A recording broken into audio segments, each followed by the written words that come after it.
Hi, I'm excited to share that we have a new free bonus just for you. We've started publishing our very own quarterly cyber risk management journal. It's loaded with over 30 pages of useful content taken directly from our podcast. Here's how we make each new edition. So we start by transcribing the 4 or 5 episodes that we've published in the previous 3 months. Next, we send our editor and designer the transcripts and our supporting materials for those episodes. Then they revise all the text, they put clickable links in for all the resources, and they create the best look and feel for each episode. And finally, we, Kip and I, make sure the finished PDF is ready for you. So download the current edition now.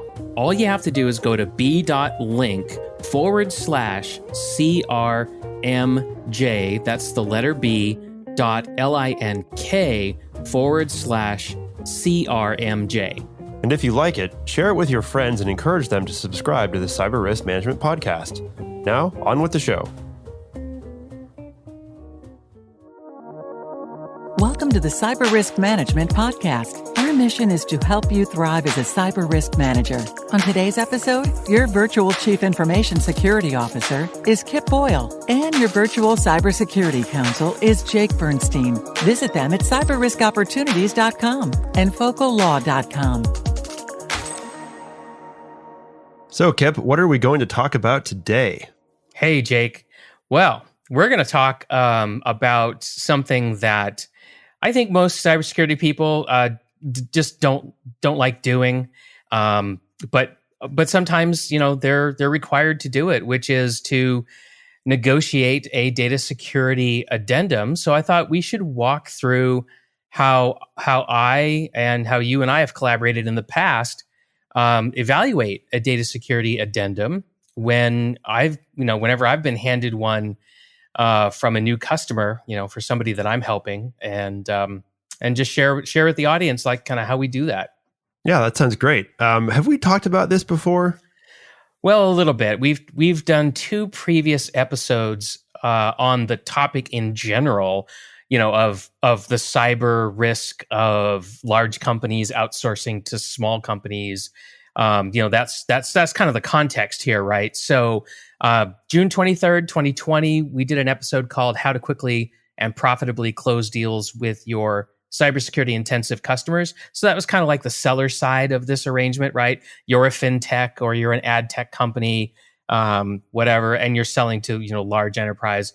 And then just a month later, on July 21st, we did another one, and it was called Why Some Companies Are So Intense About Managing Supply Chain Cyber Risk. And that was the kind of the enterprise perspective on the topic. Right. So each of those episodes provided a different position or perspective on this topic, the seller and the buyer. And, that can be confusing. We're talking, in this case, let's just say that the seller is the company, generally the smaller one, selling services of some kind to a larger entity who shall be the buyer.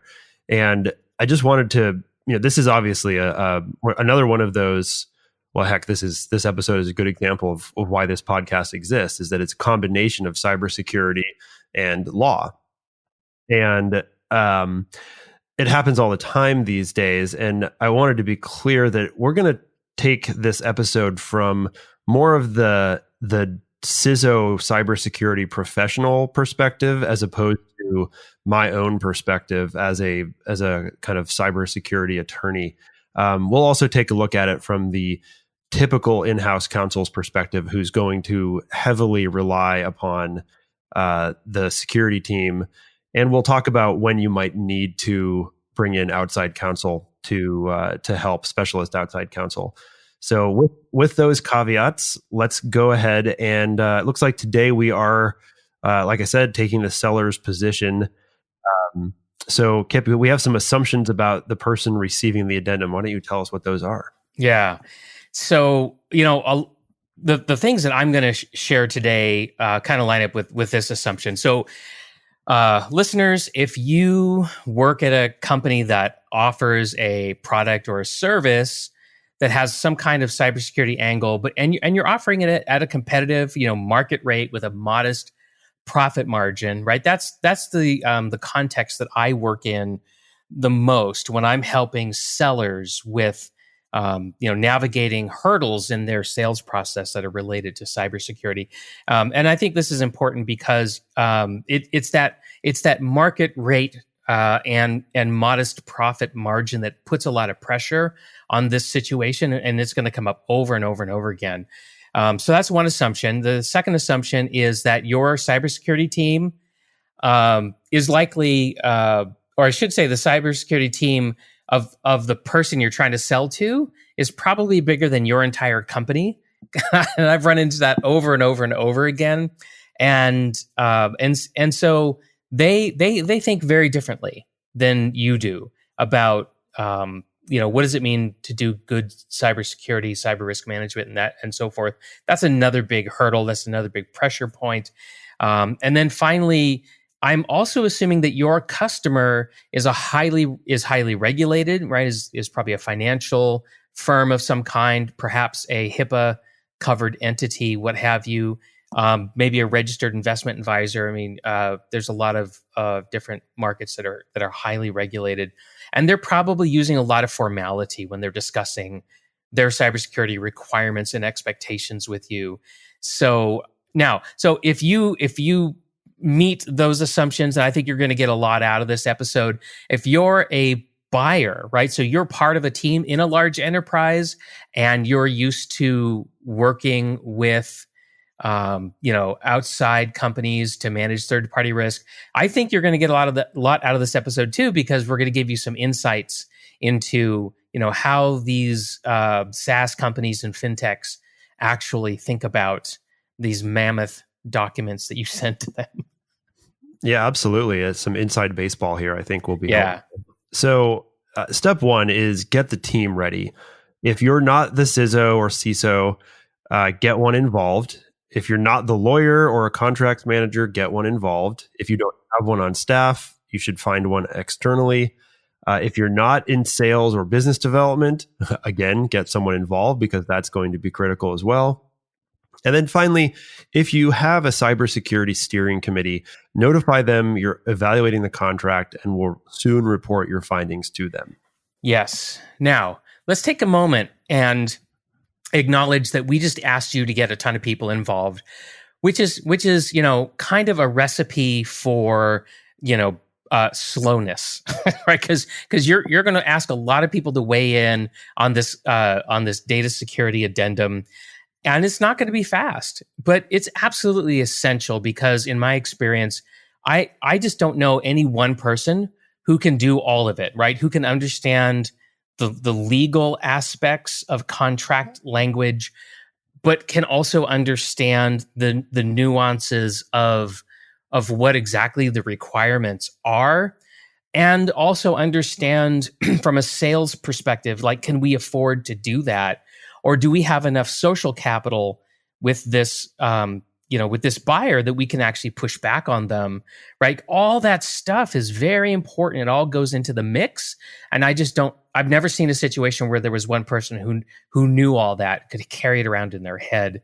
And some of the decisions you may need to make as a result of your evaluation could require massive change to your organization, which is why the steering committee is so important, because you're talking about changing the way people work. And for some reason, that kind of makes people cranky, right, Jake? Yeah, it certainly can. And I wanted to really reinforce what you just said about how there's no one person who really has the perspective, the complete perspective of what's going on. And, from my perspective, as a lawyer, just in general, helping companies negotiate deals of any kind, the lawyer needs to know the business context, because we need to know what I usually just call bargaining power. And it really, as we'll probably talk more about this as we get into some specific examples, but you have to know at the outset how much you're willing to give in any given negotiation, because otherwise you're going to be missing that kind of measuring stick, and it's going to be really hard to know what to do. Just as a really simple, brief example, let's just say that your customer demands that absolutely everything be encrypted at rest and in transit at all times, and for whatever reason, just pretend you don't currently do that, and it's going to cost you, all of your profits for the next 5 years to do it. You have to decide: is this customer worth that? It could be. It's not usually. It's rarely just a black and white, obvious answer, but it's important to ask the question. Oh, yes. Yeah, absolutely. And that's why you want the sales or the business development person in on this, right? Because they understand, what's at risk. They understand how much negotiating power they have.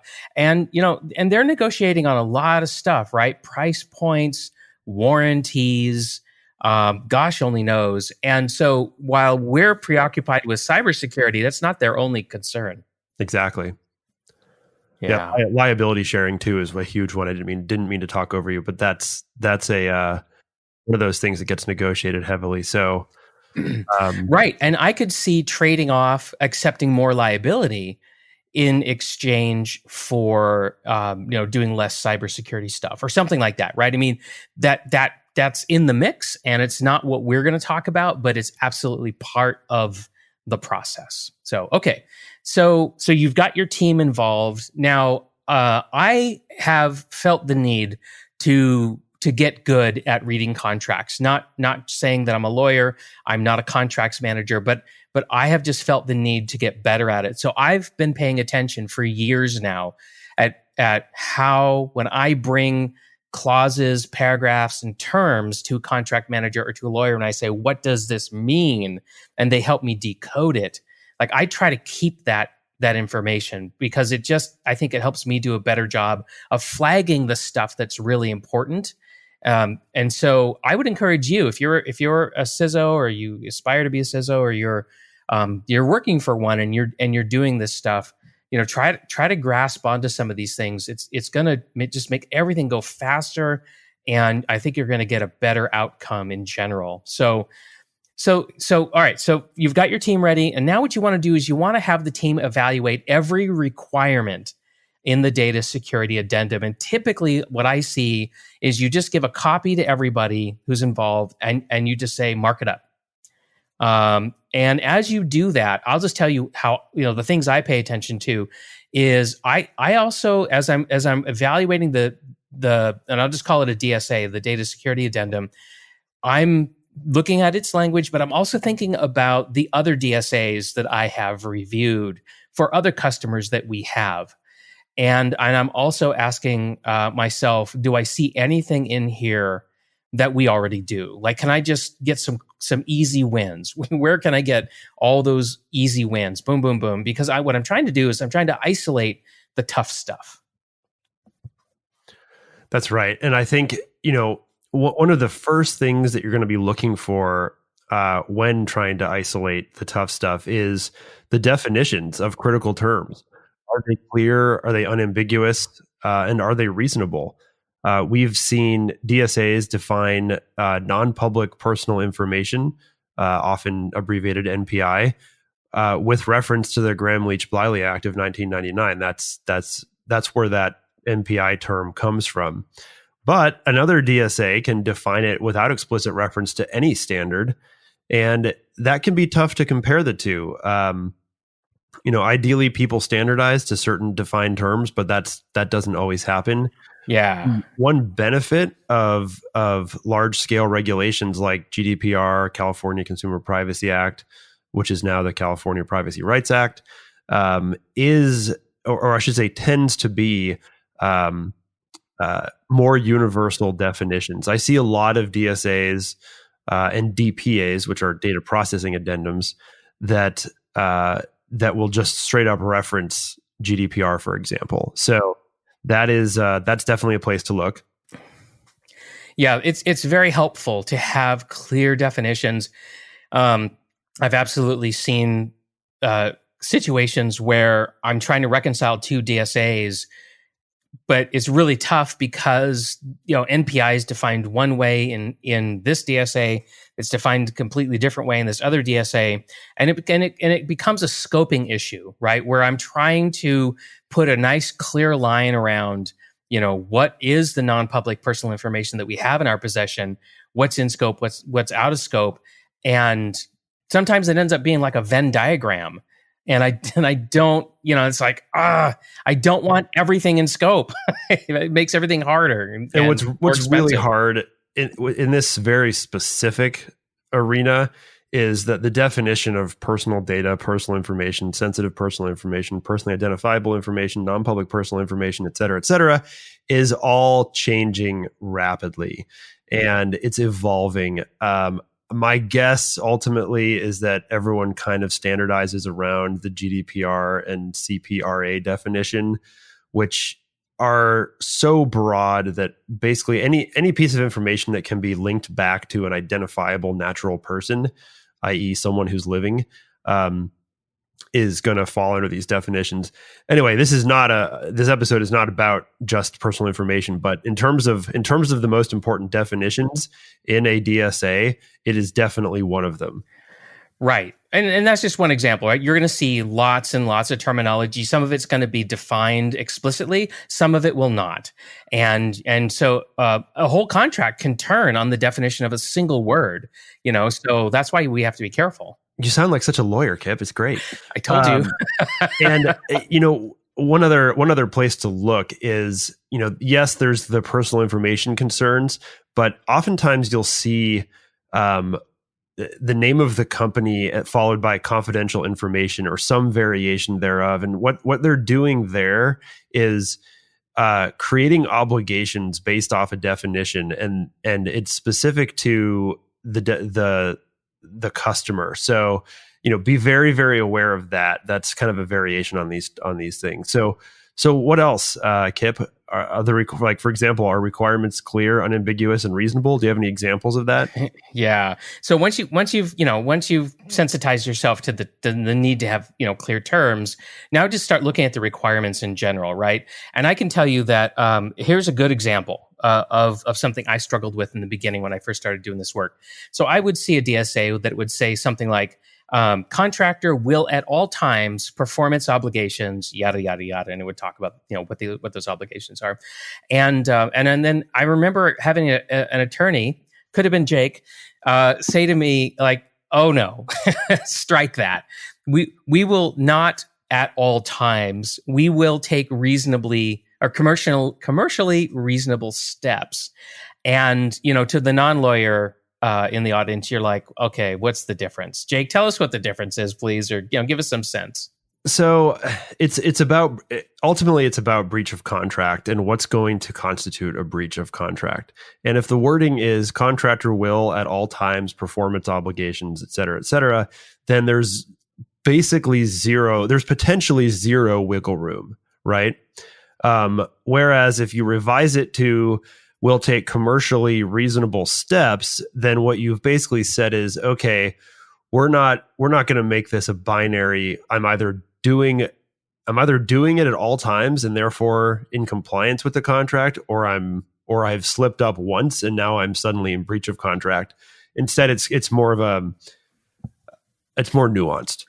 Yeah, it is more nuanced, and it's good. Like, that's a good revision. And I didn't understand or appreciate a nuance like that when I first started doing this work. I just thought, will at all times. And I thought, yeah, sure, of course. Like, we're going to do our very, very best here. And that's language seems okay. And really, it's not the best language. So, well, and something I just kind of occurred to me that's an underlying assumption that I think I take for granted, but many don't, is like, here's the reality. Most of the time, nobody really cares about the precise language in the contract in terms of the business day-to-day execution of a contract. Rarely are these things at issue, right? When it matters is when you go to court and there's a dispute. And so every fight over contract language that has ever occurred and ever will occur isn't generally about what the other side will think when they're trying, when everything is hunky dory and everyone's humming along doing business. It's always about what happens when things break down and someone screws up, there's a dispute, and we have to go to court. That's when this language matters. So, maybe that's obvious, maybe it's not, but it wasn't obvious to me when I first did this. No, not at all. Because what's my day-to-day world like? I mean, my day-to-day world is kind of binary, right? Either the access controls are correct or they're not, right? That sort of thing, right? And I think about the here and now, and what's valuable for a contracts manager or a lawyer to help in this situation is exactly what you said. What if this ends up in litigation, right? Which will be horridly expensive, horridly time consuming, horridly distracting. As you now know, right, Kip? Not because you've been sued, but because you've been an expert witness in a case. That's right. That's probably the single best way to learn litigation is to be an expert witness, because you get Short a lot of being it. An attorney. But yeah, well, in some ways even nicer than that, just because it's not nearly as painful. Okay. So let's keep going. So we've talked about get the team together, make sure that you're focused on definitions of critical terms. And then now you're going to start to look at requirements. Where, are the requirements clear? Are they unambiguous? Are they reasonable? And you're going to circle the ones that are not, right? From your point of view, right? So an attorney or contracts manager is going to circle will at all times. That's not acceptable language. I'm going to circle, other things like anything that we're doing today, or anything that we're doing today that is similar to anything I'm seeing in this DSA, or anything that's not at all similar. So I've got an example. So I was going through DSA and it said contractor will protect the data centers or their facilities perimeter through access control, delivery screening areas, alarms, video surveillance, perimeter guards, and robust response capabilities. And as I was reading this, I was like, well, what do you think I am? An Air Force base or an NSA installation? I mean, it's like I'm representing a small SaaS company. We don't even have an office, right? We're a cloud first kind of a thing. And so I really had to sit there and I'm like, we're not doing any of that. But then as I talked with other people, what we realized was actually that stuff is being done because all of the applicable information that needs to be protected is where? In an AWS data center. And they're doing all of that. So it was like, we can take credit for that because it is being done. So it was really interesting. Yeah, that's a really important point, is to remember to take credit where you can. Even if you're not doing it, if you have an external data center, if you're in the cloud, chances are high, although not guaranteed. If you're using AWS or Azure or someone, a big name, then Google, then you're probably getting that. But if you're using a smaller or a private cloud, you should check, because you may not have that same level of security at the actual data center. Right. And you could check by looking at your service provider's statement of controls, your SOC, their SOC 2 report, their SOC 1 report, whatever. Right. So that's how you can check that out, because the idea that you're going to call them and say, hey, I want to chat about the perimeter protection at your facility, that is not going to happen. Well, and speaking of that, you have to be careful, because sometimes what you'll see is an audit provision. Most DSAs have some kind of audit provision. You have to be careful, because if you are a cloud first company, you probably don't have any ability to bind Amazon to allow one of your customers to go into Amazon's data center and look around. That's right. You have to remember to exclude. If you can, just get rid of the audit. But if you can't, and it's reasonable in some cases to have some form of audit, at least from the buyer perspective. But make sure you carve out for those cloud companies, your cloud service provider, that you just can't. You can't bind them. You can't include them in the contract. Right. So that's really it's a really important thing to remember. Yep. Okay, so just to recap, so at this point, you're looking for everything in the DSA that you are doing, right? And you're circling all that, and you're taking credit for everything that you can. Now, you may find things as you're doing that in the DSA, things that you're not doing today, but that you could do for either no cost or reasonable additional cost. Nothing really material, right? That's going to blow the profit margin on the deal. But so here's a couple of examples. So one time I was looking at a DSA, and the customer wanted us to use an enterprise grade data loss prevention system. And I mean, one of these types that would, screen all outgoing and incoming email using regular expressions to, meticulously search for forbidden, things like credit card numbers and social security numbers and all that stuff. And it's like, no, we're not that big. We're not that well resourced. Like we can't do that. So we looked around and we said, well, let's go back. What's the definition of data loss prevention, right? And we looked at that, and then we started looking around and we said, you know what? We're actually doing a lot of stuff to prevent data loss. And so we just sort of like compiled it into a list. And then we said, you know what? Let's put a DLP label on all this stuff and just call it out as a dedicated program. Things like, nobody was a local admin, things like that, right? So we just sort of like piled up all these controls that we were doing. We put them under the label of DLP, and they were happy. We got credit for it, and it only cost a couple of hours of document writing. So that's a good example. Another example that I'll share is there was a customer who said that with respect to data deletion, the deletion of sensitive data, they wanted us to do crypto shredding. Ooh, what's that? I've never heard that term. I hadn't either. Because they made I was gobsmacked. It's a made up term. Well, I wasn't sure, right? It had that sort of like shine of standardization or whatever, crypto shredding. I mean, it just sounds so formal. At least I thought it might, but I had no idea what it meant, and I was just like, man, that like these days that doesn't happen very often where I see something I've never seen before. Well, so all it really meant was there's actually a Wikipedia page on it. That's how I knew it was legit. But what it means is that when you're getting rid of sensitive data, if you can just delete the decryption key, then if you can just throw the key away, then you don't have to actually delete the data, because as our friends in the ransomware industry have taught us, you can actually possess the data but not be able to actually read it. That's true. I've also seen just secure deletion, and there's actually, I think, both ISOs and NIST standards for secure data deletion, and the number of times you have to overwrite the bits, things like that. Mm-hmm, mm-hmm. So yeah, right. And that's what I'm used to seeing. Yeah, that's what I'm used to seeing. But this crypto shredding thing's pretty cool because, let's say you've got a laptop or a workstation and you've turned on BitLocker, or you've turned on, the Mac OS equivalent of that, and now you want to dispose of the asset. Well, it costs money to have a technician or somebody stand there and kick off some kind of a disk wiping utility. I mean, that's the way we used to do it. But now, if you can just go into Active Directory and delete the BitLocker recovery key, done. Like, that's it. Yeah, that's true. Finished.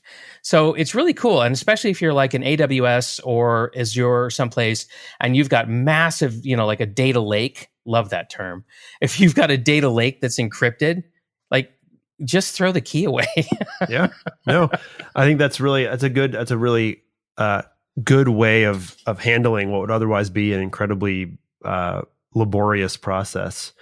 So, but let's talk about the opposite of this. What happens when a requirement is beyond your reach? Because I see this quite a bit, and I suspect that you do as well. And I'll give one example of things that I like, or that has amused me. This is basically a requirement that the seller will be required to do. It's protect the accuracy and integrity of financial statements through the use of fraud prevention, detection, and investigative capabilities. That is basically comes out of Sarbanes-Oxley, or SOX, to be differentiated from SOC. SOX is Sarbanes-Oxley. SOC is Service Organization Controls. They're very different. And it's oftentimes the customer might be too small. Our customer or the seller here is often too small to afford the level of control. And at least the question I tend to ask is like, look, we're not like this isn't relevant because this transaction is about some, basic SaaS product. What you see more than anything out there is a standard DSA.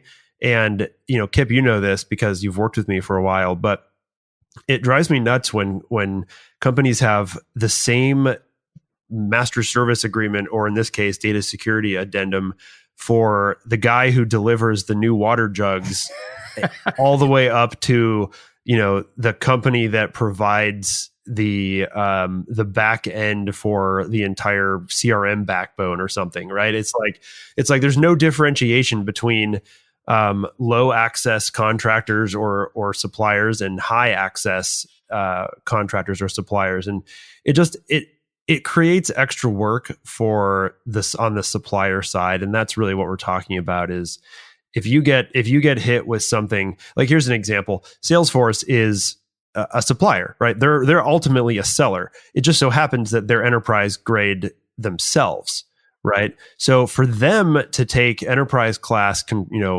controls to protect your data is not only no problem, but basically required and expected, and that's one of their competitive advantages. But for a lot of our SMB sized customers who are our customers, our clients, they're the sellers. They're not the size of Salesforce. Maybe they want to supply something to Salesforce. That is that's a very different situation. Oh yeah, and this one size fits all approach and this inability of large buyers to understand what it's like to be a smaller supplier and what the real constraints are, right, is a source of a lot of friction and a lot of difficulty. And so when I see something like that, what I tend to respond with is simply say, the control as stated is not justified for a company of our size. And I just put it in plain language and just, hand it back to them. And I have encountered so many people in cybersecurity, information security, who are afraid to do that, who are like, we can't say that we don't have that control. It's like we should have that control. I mean, they almost fight for this small company to adopt a control like that because they like controls. They like to control risk, and I get it. Like that's sort of like the knee jerk reaction, I guess. But I'm here to encourage you. Like, just say no. Like, this just doesn't make any sense. Well, and this goes to one of the more esoteric sides of being an internal cybersecurity professional at a company is that, your internal credibility and political capital matters. It's one of your greatest resources. And if you don't fight for your client, for your employer, then you may be marginalized, right? But if you push back and say no, that as when you can, then when you can't, and you tell your employer that we actually need to do this, the chance of being listened to is much higher. Yeah, that's right. And don't forget, who are you ultimately serving here?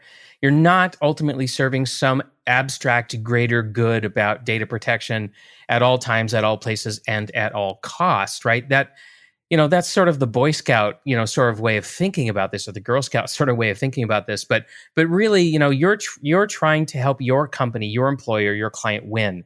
And so that's really, I think, where you need to be. I mean, unless it's unethical, illegal, whatever, that's different.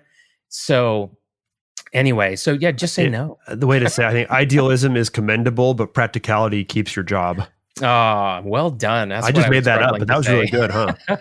I'm gonna excerpt that from this recording. Yeah, that'll be worthwhile for sure. So yeah, turn it into a Max Headroom kind of. Damn it! I just told everybody how old I was again. So here's one more example. Vendor shall agree to participate in a collaborative BCM exercise workshop conducted by customer.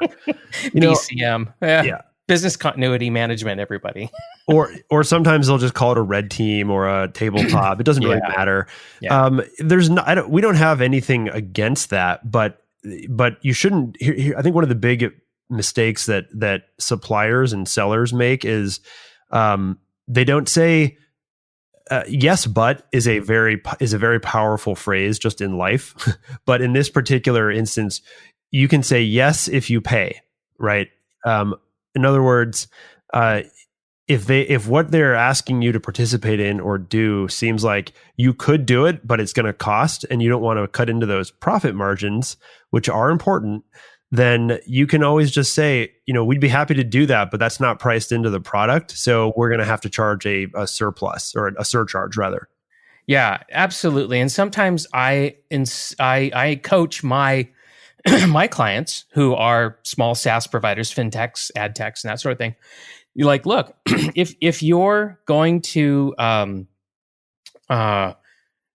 provide a lot of due diligence support to this buyer, you need to have a limit. Like whatever it is. Is it 4 hours, in pre-sales? Is it 4 hours in post-sales? Whatever it is, like you need to have a limit, and past that limit, you need to tell them, look, if you want us to do additional due diligence, or you want us to implement additional controls that are only going to benefit you, then you're going to need to pay for that. It's a service that is above and beyond the quote that we gave you for what it is that you're primarily here to purchase. Exactly. Anyway, so don't be afraid to charge, I guess, is the bottom line, right? If somebody really wants something and they have to have it, tell them, yes, but you have to pay. And you know what? I've seen it go both ways. Sometimes they pay, sometimes they don't. And isn't it interesting when they don't pay and they just sort of drop it? It's like, oh, I guess you never were really interested in that in the first place. So that's kind of funny. Okay, so again, you're evaluating the contract. You're looking for requirements that you already satisfy, that you could satisfy without too much extra effort, that are totally beyond your reach. And your answer is no, but if you pay, we'll do it. And sometimes there are requirements that are absolutely not applicable. And this is coming up a lot these days because with cloud first sellers, right?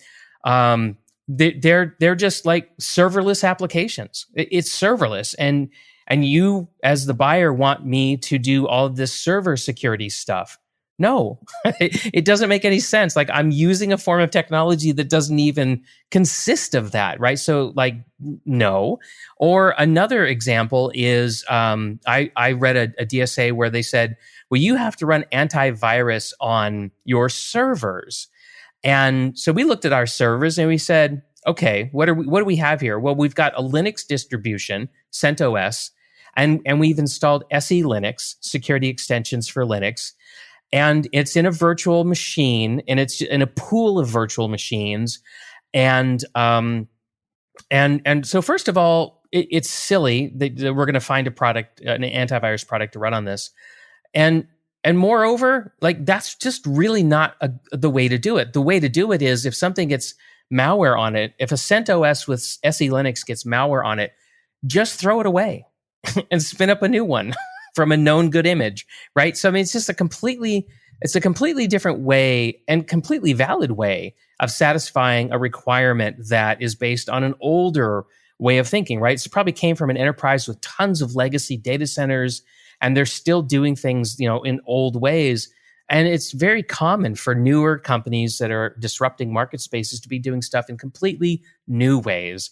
And it causes a lot of trouble because these older, bigger companies, they're not doing this stuff yet. So they don't understand how it works. They don't necessarily trust it. And it causes a lot of friction. Absolutely.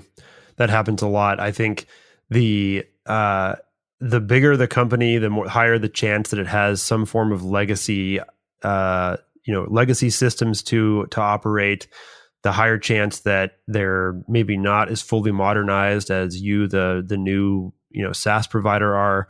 So I think, don't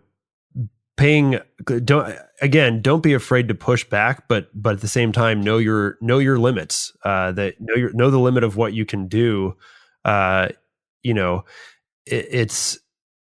are some potential, buyers out there who just they won't negotiate anything, and that's a real problem. And what I would do if in that situation is run that one straight to the top of your company. One of the people we didn't include, though we probably needed to, is the the executive team up to and including the CEO sometimes. I mean, some of these decisions are CEO level. So, don't be afraid to have that fallback. And if you've never had that conversation, have it beforehand.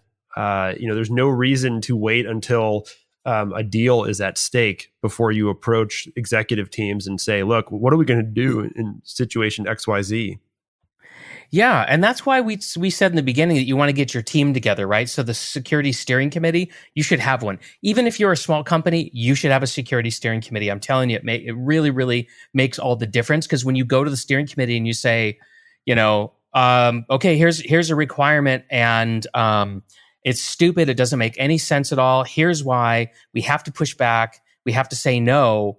Or we need to figure out some other way of dealing with this. I mean, you as the person evaluating the DSA don't want to be on your own with this, right? This really does need, we've said it before, cybersecurity is a team sport. Here you go is another example of the power of taking a team sport approach to this, right? This is just too much water for you to carry all on your own. So indeed. Okay. So we're getting to the end, right? Yeah, let's wrap this up. Okay. Cool. So once you've completely analyzed the heck out of this DSA and you understand, all the different requirements, both the things you can do and the things that you will not do, now what do you do, right? So how do you bring this thing to conclusion? So Jake, what do you recommend? Well, so the first thing you do is negotiate every requirement down to the least that you have to do. Get to the minimum viable. And another way of saying this would be get to what is reasonable. Reasonable for you in your industry, your size. For your size, yes, reasonable for you. Connect the cost of the additional controls to the value of the service you're selling. In other words, if you've underpriced yourself because you didn't realize that you were going to actually have to implement all these different security controls in order to sell the product. Yeah, for every customer. You then increase your prices because you can't sell your product at the price point you wanted to. So you'll have to make adjustments. Yep. And then charge customers for due diligence and additional controls in excess of a reasonable amount. If the customer really wants it, your customer, in other words, if the buyer really, really wants something, they may pay for it. If they don't, you've at least asked. And I think, Kip, you have an example of that? Yeah, I mean, we've covered actually lots of examples of that already. I mean, if somebody really wants us to participate in their annual business continuity exercise and they're willing to pay for us to do that, then hey, we're there, and we don't really care how long this takes. Like take all the time you like, make sure it's right for you. We're right here, we're part of the answer. Like we're members of the team. But we cannot do that if we don't have the resources to do it. I mean, you're getting a great deal on this, SaaS service. But we can't give you that great deal if we have to pay for all this stuff on our own, especially when we have no idea how long it's going to last. Quite true. So, okay, I guess I think that's a wrap, right? We got a wrap. Yeah, we're going over. Yeah, we don't want to do that. Okay, folks, thank you for hanging in there, and we're wrapped up. And today, what did we do? Well, we walked through how to get ready to negotiate a data security addendum when somebody slaps it down on the desk in front of you. I guess nobody really does that anymore, do they? They just sort of like drop it into a Slack channel or something like that. Well, anyway, that's what we did today. Thanks for being here. We'll see you next time. See you next time. Thanks for joining us today on the Cyber Risk Management Podcast. Remember that cyber risk management is a team sport, so include your senior decision makers, legal department, HR, and IT for full effectiveness. So, if you want to manage cyber as the dynamic business risk it has become, we can help. Find out more by visiting us at cyberriskopportunities.com and focallaw.com. Thanks for tuning in. See you next time.